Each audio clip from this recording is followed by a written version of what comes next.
Hi guys, welcome back to my channel, Edmond Mendaros, and here with another quick tutorial. At sa video ito ay tuturo ko on how to turn on or turn off reacquiring a password sign-in to buy something in the Microsoft Store app for your account in Windows 11 or Windows 10. Alright, so ang next step ay dito lang si Start Menus, click mo lang yan, and then dito sa searching bar ay search lang natin yung Microsoft Store.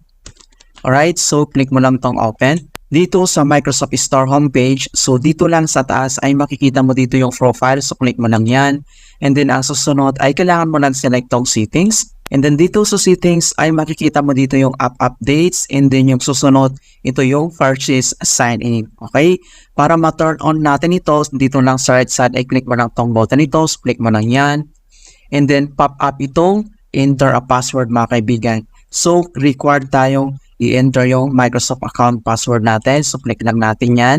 Once na-enter mo na yung Microsoft account password mo, so click mo tong sign in.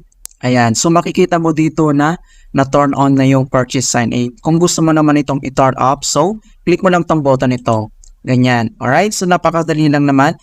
Ayan, and I hope na may natutunan ulit kayo mga kaibigan sa ating simple tutorial. And please don't forget to like this video and subscribe to my channel for more helpful tutorials and tips. And if you have any questions or suggestions, please leave them in the comment below. Thank you guys and see you in my next tutorial.